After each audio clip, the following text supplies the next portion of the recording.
In the final days of 2022, the U.S. government passed the Secure Act 2.0. There have been a lot of mixed reviews, but overall, there is an incredible amount of flexibility that comes to all of us because of this new law. I'm James Derrick, and today we're going to talk about Secure 2.0. I have Sharla Jessop, president of Smedley Financial Services, here with me to discuss it.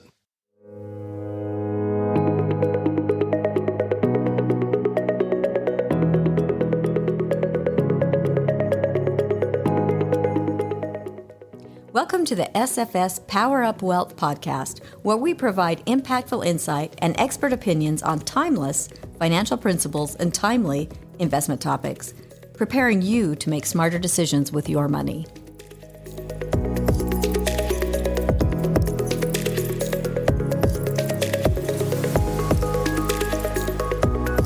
Thank you for joining me today, Sharla. Thanks, James. I'm glad to be here. Sharla is president of Smedley Financial Services. She is a certified financial planner and has a behavioral financial advisor's designation as well. Sharla, tell us about Secure Act 2.0. Why are you so excited about it? Well, when you look at what's happening in the retirement landscape, it's been a little bit frightening. So many people are ill prepared for retirement, and they need a reason, maybe some help, some incentives to save and become better prepared for what's coming. And is that essentially what they were trying to accomplish when they passed this, an incentive for all generations? I think it really impacts those who are closer to retirement. Fidelity did a study. In their research, they created what they call the retirement readiness measurement.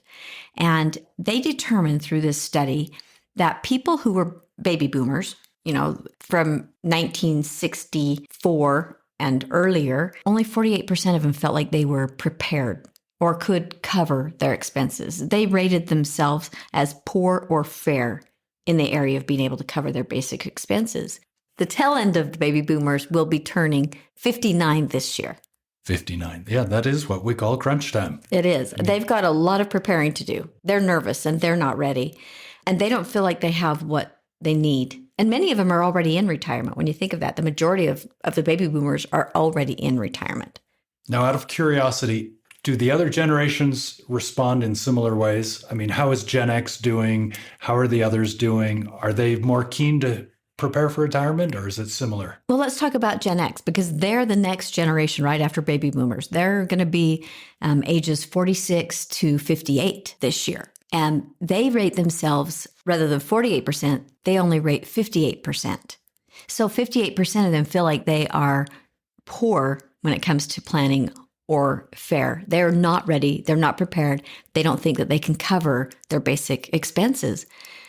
That's a little bit scary for them. They're really in their peak spending years right now and earning years at the same time. When you think about it, peak earning, because this is the time in their careers when they're probably going to be making the majority of their money.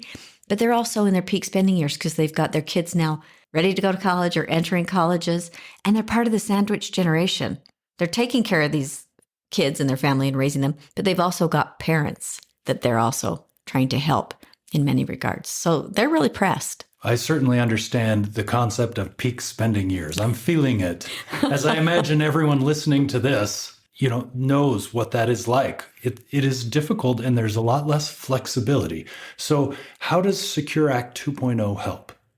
Well, it helps them eke out some more money. There's more incentives for saving. So it allows them to put more money aside in Roth. Before, Roth was only available in 401ks if it was a retirement plan. Now it's going to be available in many different types of retirement plans. So it gives them opportunity to save. Now, while maybe their taxes are low in those peak spending years, they've got mortgages still, they got deductions and that they're claiming. So their income tax marginal bracket is fairly low for most of them.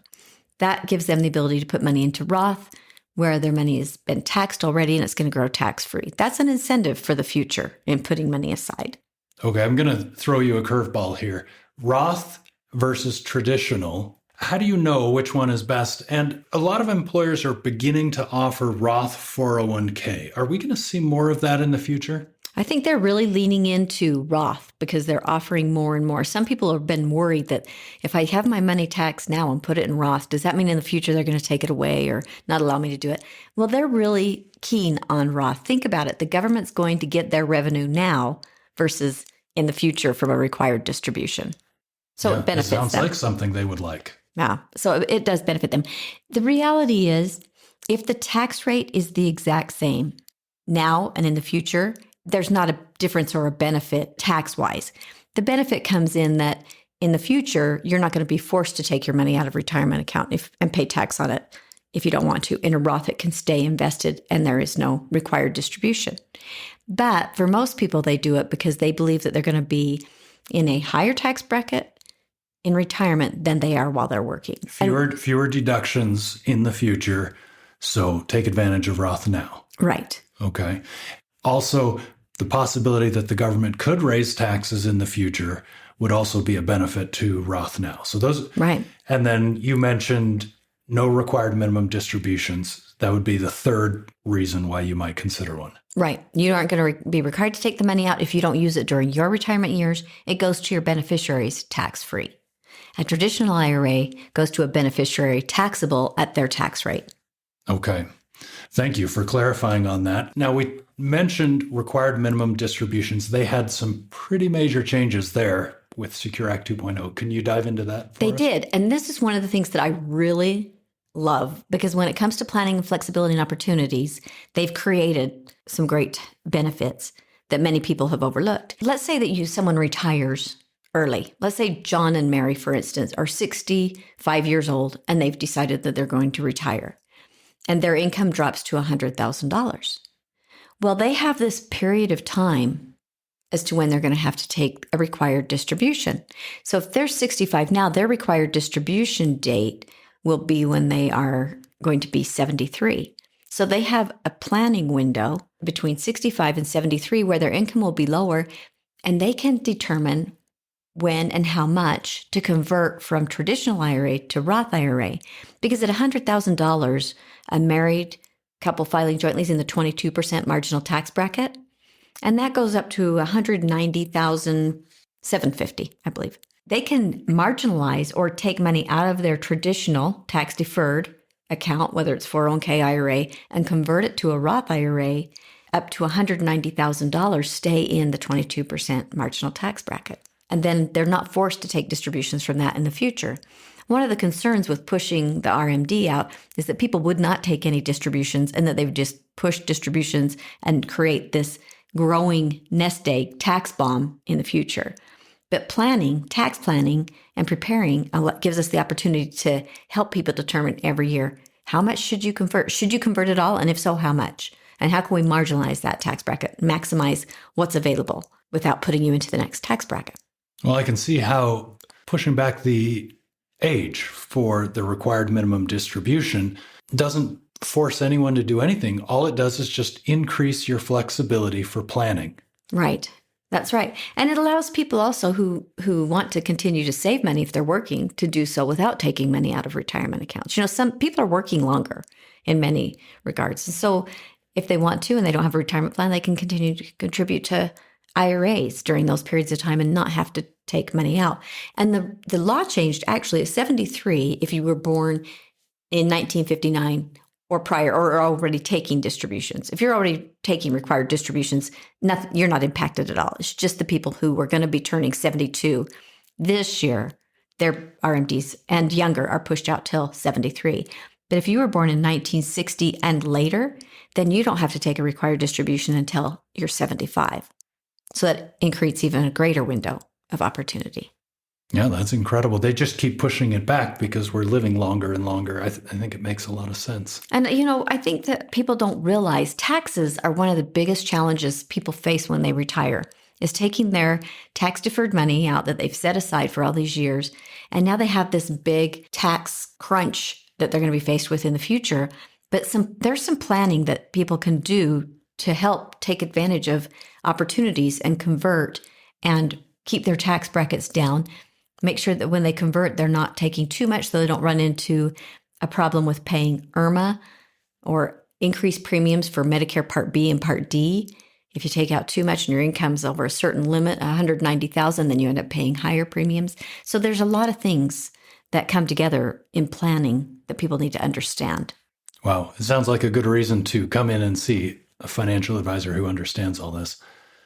Great reason. I think a financial planner not only can look at the whole picture, understand somebody's values, their goals, what they're trying to accomplish, but they can take all of this person's situation, all of their investments, their fixed income, and then they can take all their resources and knowledge that they have and put together a plan that will help each client maximize all the opportunities available to them.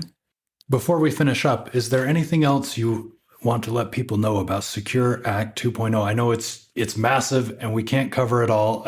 Jordan Hadfield from SFS is also going to be talking about it in the podcast. Some of the things that are included in Secure Act 2.0 that Jordan will be covering later are, first of all, we have increased contribution limits this year. That's not part of the Secure Act. It's just that was phased in that it would increase.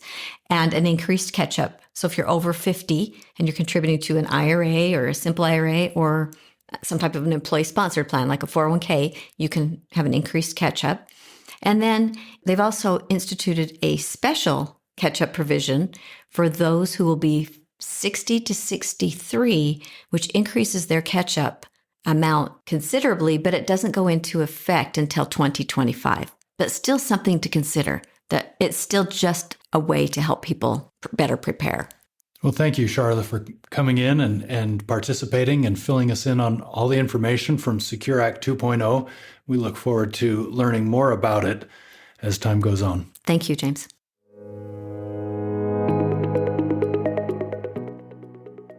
Thank you for joining the Power Up Wealth podcast. Smedley Financial is located at 102 South, 200 East, Suite 100 in Salt Lake City, Utah, 84111. Call us today at 800-748-4788.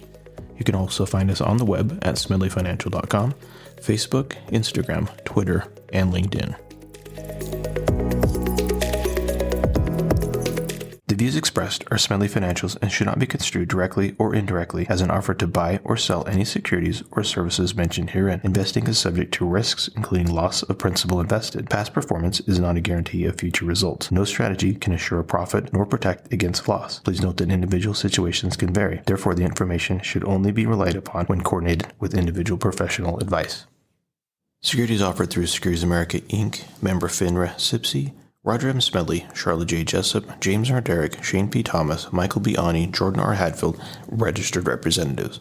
Investment advisor representatives of Smedley Financial Services, Inc. Advisory services offered through Smedley Financial Services, Inc. Smedley Financial Services, Inc. and Securities America are separate entities.